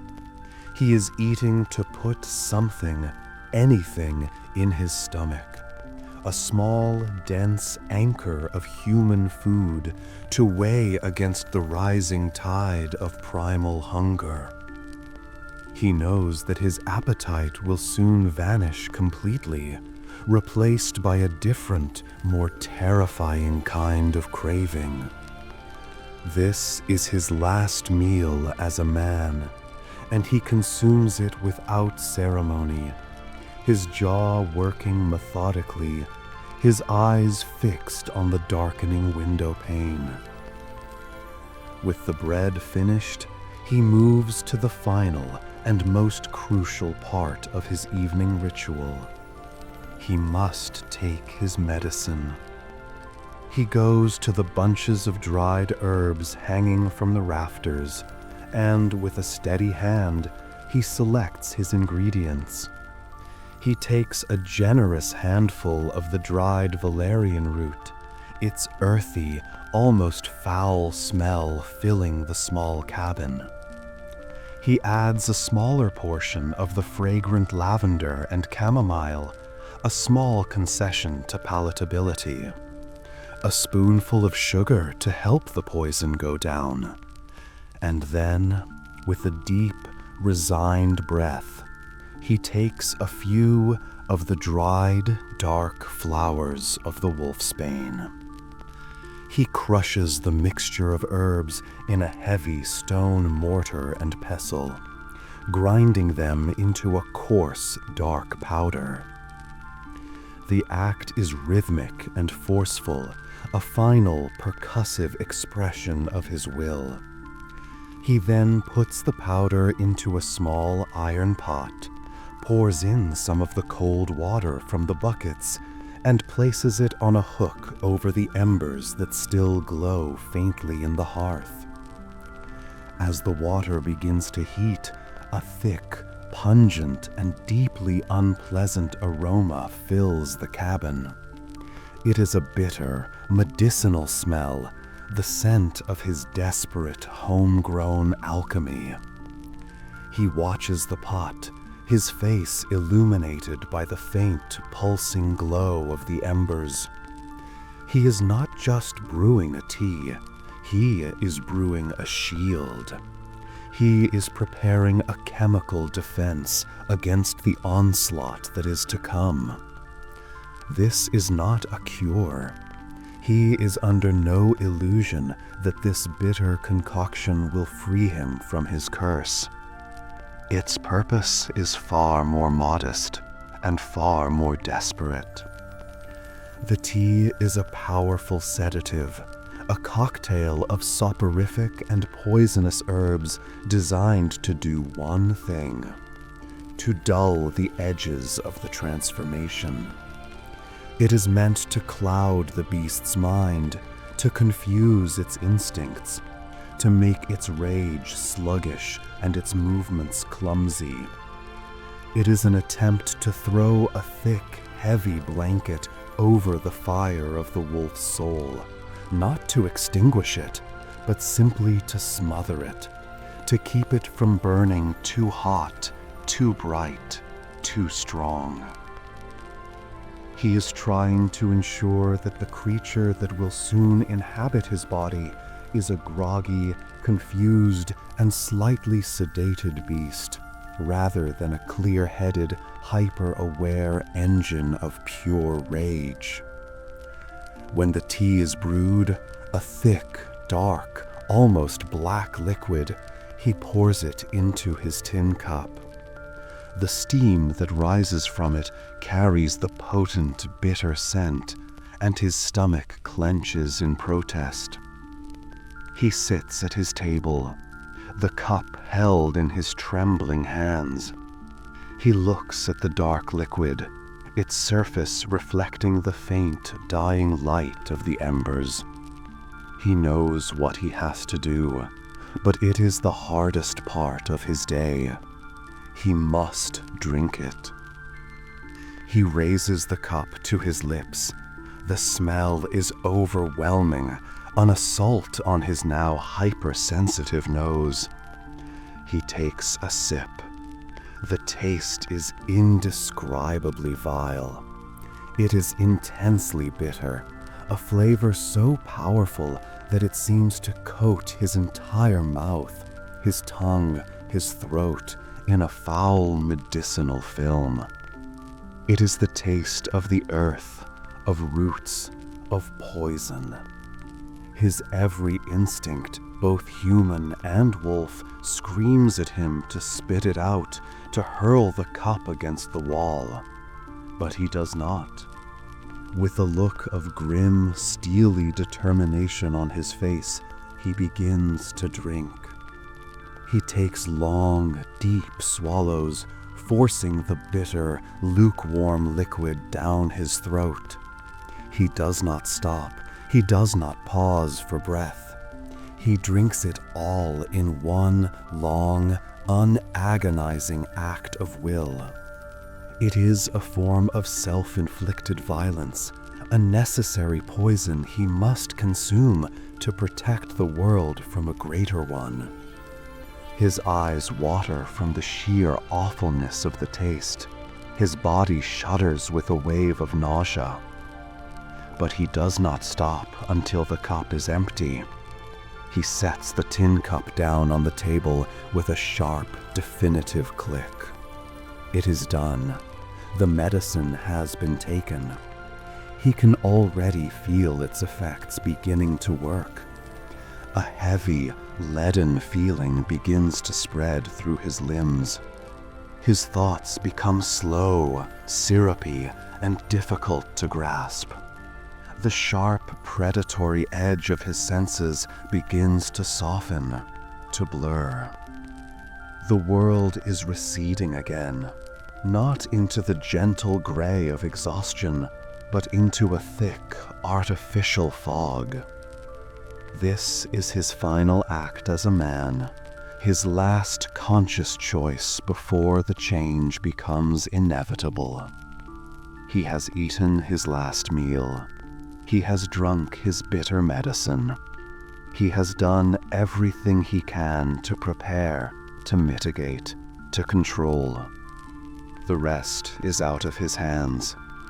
He has willingly poisoned himself, trading the clarity of his own mind for the dullness of the beast's. It is a terrible sacrifice, but one he makes without hesitation. And as he stands up from the table, his movements now slow and clumsy from the effects of the sedative tea, he knows that the time has come. The man's part in this nightly drama is almost over. The stage is now set for the main performer. The bitter tea has begun its work, a heavy, numbing fog rolling through his mind and limbs. The world is becoming a distant, muffled place. The sharp edges of his anxiety are dulled, but so is the sharp edge of his human will. He knows he has only a few precious minutes of purposeful thought left before the fog becomes too thick, before the rising tide of the transformation washes away his ability to reason.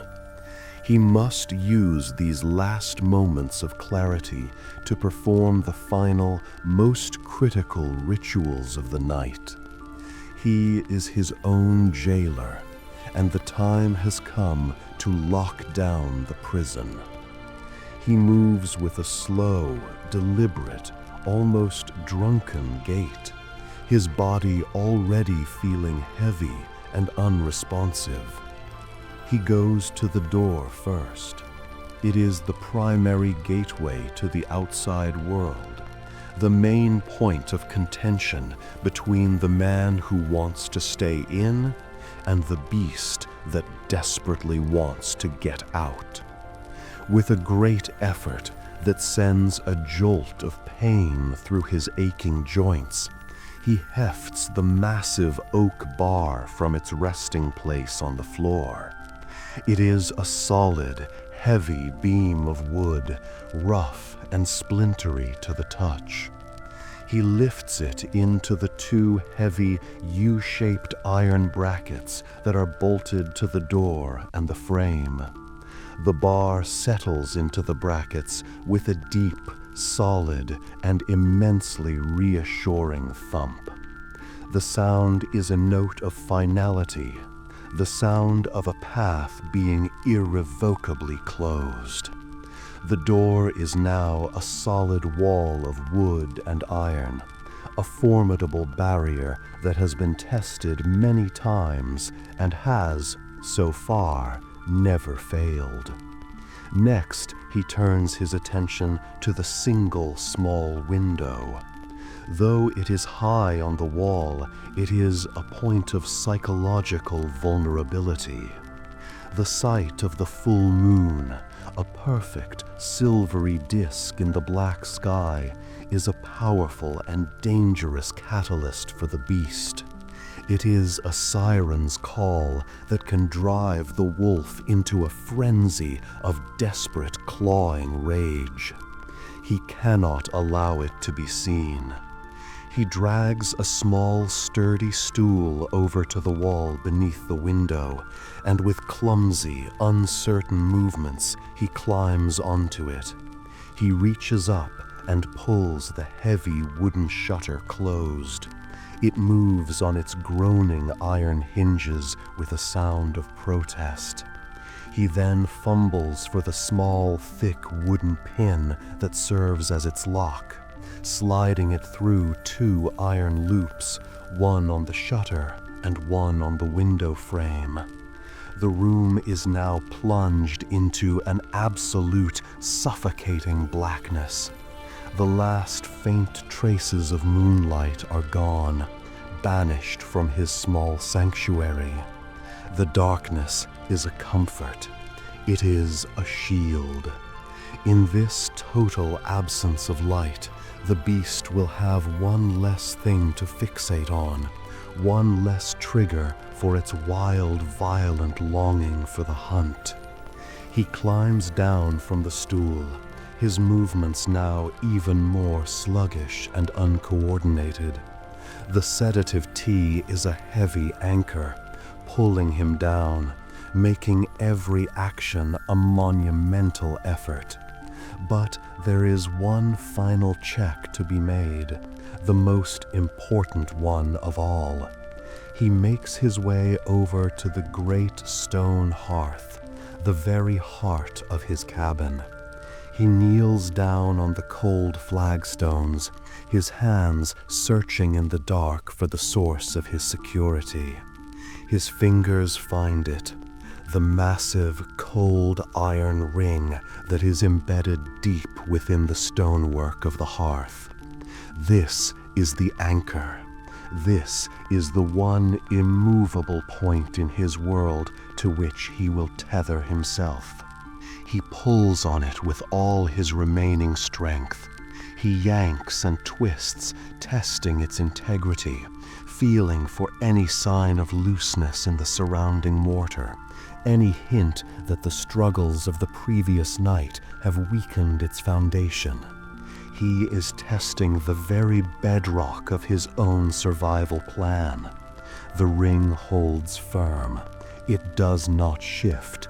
It does not give.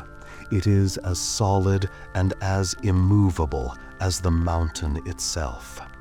A faint, foggy sense of relief washes over him. The cell is secure. The walls are strong. The door is barred. The window is sealed, and the anchor point is unyielding. He has done everything a man can do. He has built the cage, he has prepared the sedative, and he has checked the locks. He is a meticulous and responsible jailer, and his prison is ready for its inmate. He has created a fortress, a bastion against the coming chaos. Every action he has just performed, barring the door, shuttering the window, checking the anchor, has been a conscious act of separation. He has severed his connection to the outside world. He has willingly, deliberately locked himself away from the forest, from the sky, from the moon. He has chosen the cramped, dark, stuffy confinement of the cabin over the wild, open, terrifying freedom of the hunt. It is a choice he must make every month, the ultimate sacrifice of his own freedom to ensure the safety of a world he can never truly be a part of. And now, with the prison secure and the sedative dulling his mind to a slow, syrupy crawl, there is only one thing left to do. He must surrender the keys. He must hand over control to the prisoner. His part in this nightly play is almost over. The last act of the man is about to become the first act of the beast. He crawls on his hands and knees through the absolute darkness, his movements slow and clumsy, guided by memory and touch alone. The sedative fog in his mind is thick now, blurring the edges of his thoughts, making the world feel distant and unreal. He makes his way to the corner where the great iron chain lies. He finds its end, his fingers closing around the heavy, cold metal of the shackle. He drags the chain with him to the center of the room, its heavy links making a loud, rhythmic, slithering sound on the wooden floorboards, a metallic serpent being roused from its slumber. He sits down, his back against nothing, in the very heart of his self-made prison. This is the final act of will, the last conscious choice he will make tonight. He lifts his right leg, his muscles feeling weak and unresponsive.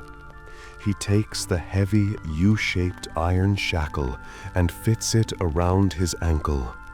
The iron is shockingly cold against his skin, a stark, sobering sensation that cuts through the haze of the sedative.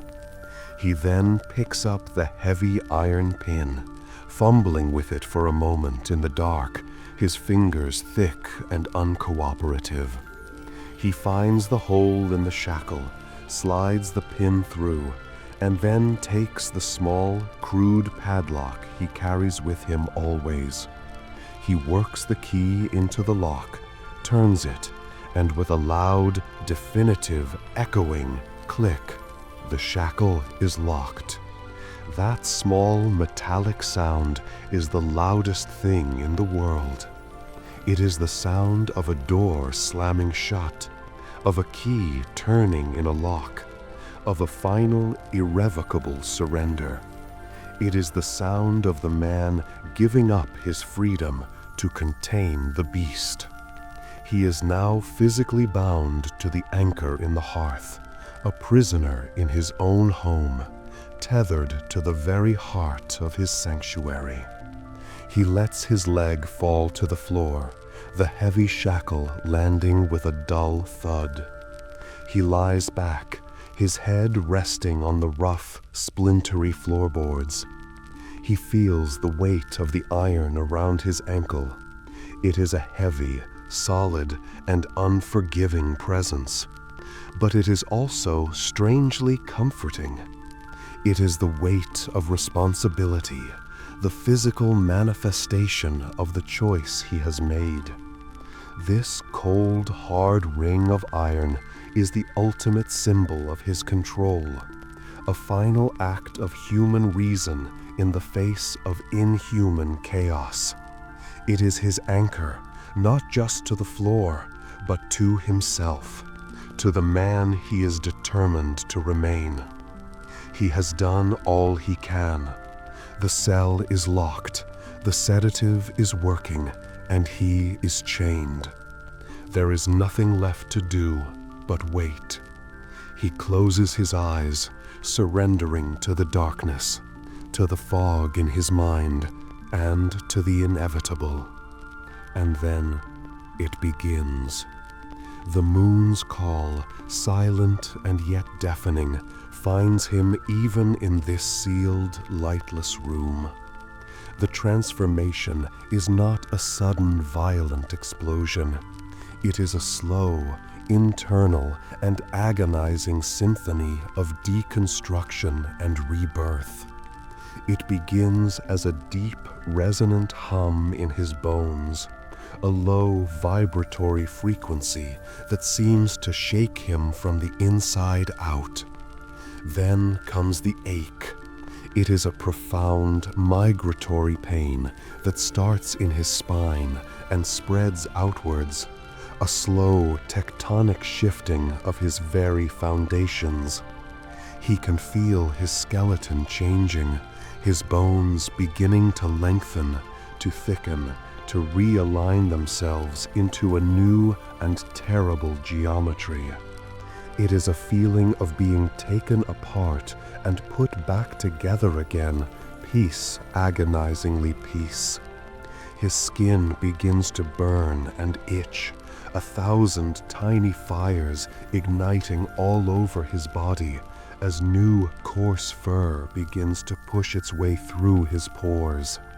He can feel his muscles bunching and contracting, knotting into new, more powerful configurations. The refined strength of a man giving way to the raw, explosive power of a predator. His senses, already dulled by the tea, now explode into a new and overwhelming acuity. The darkness is no longer absolute. It is a rich tapestry of faint thermal shadows and subtle movements. The quiet of the cabin is a deafening roar of information. He can hear the frantic, terrified heartbeat of a mouse hiding in the walls, the dry, whispery rustle of a spider spinning its web in a corner, the slow, grinding sound of the earth itself. The most terrifying part is the erosion of his mind. His human thoughts, already slow and syrupy from the sedative, begin to dissolve like sandcastles in a rising tide.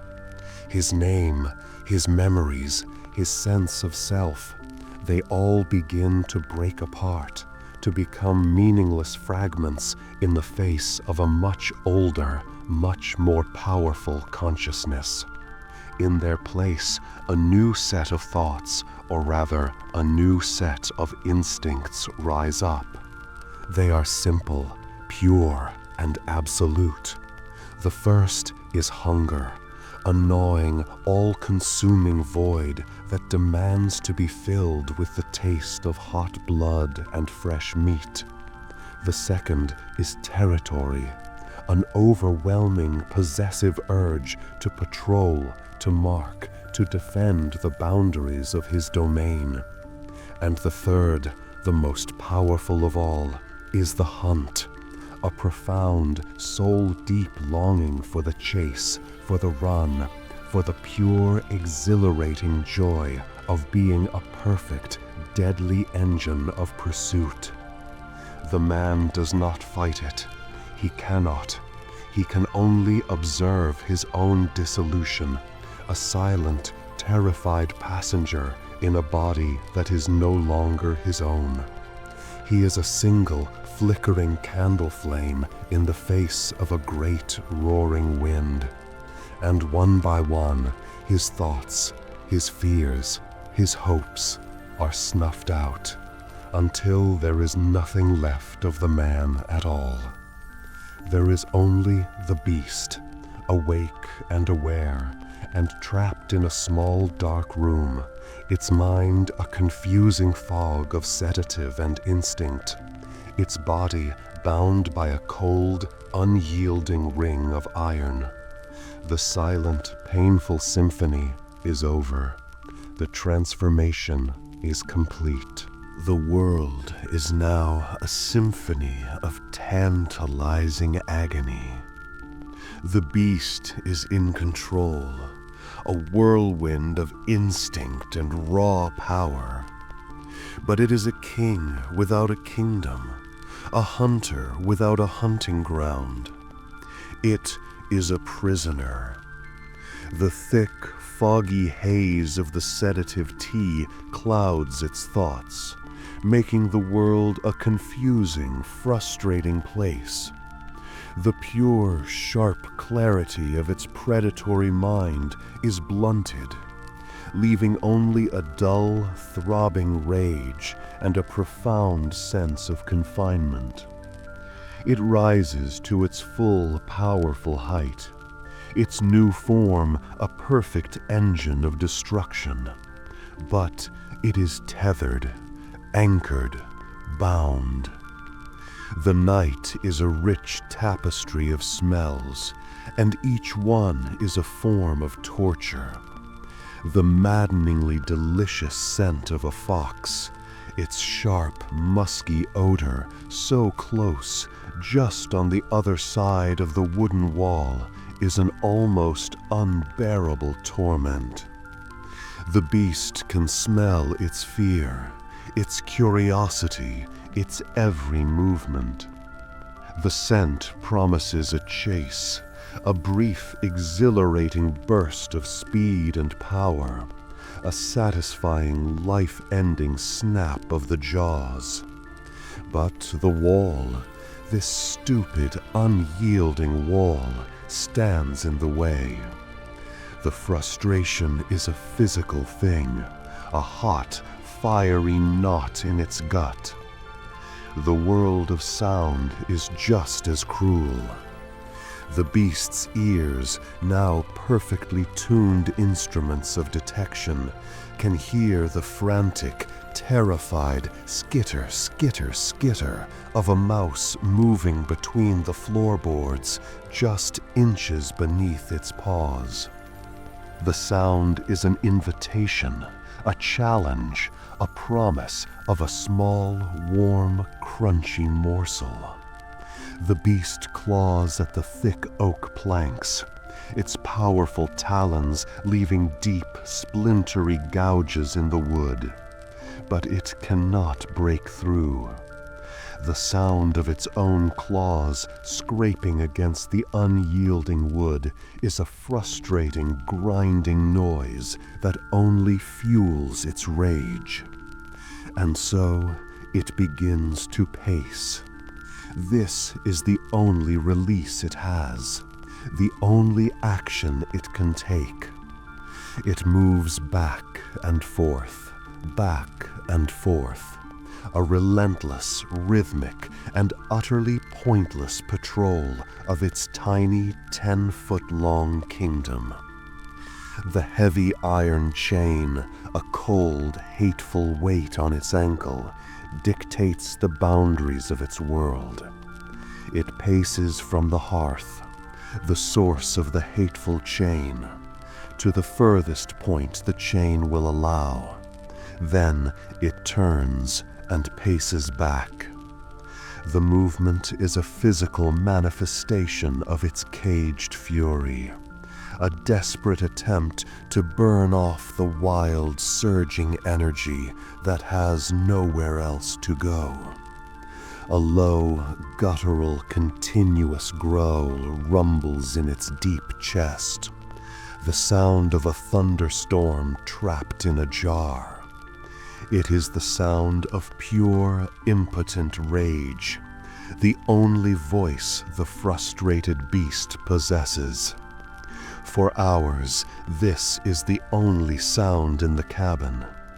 The low, threatening growl, the heavy, rhythmic tread of its paws on the wooden floor, and the steady, hateful scrape, scrape, scrape of the iron chain being dragged back and forth, slowly, surely, wearing a smooth, deep groove into the very fabric of its prison.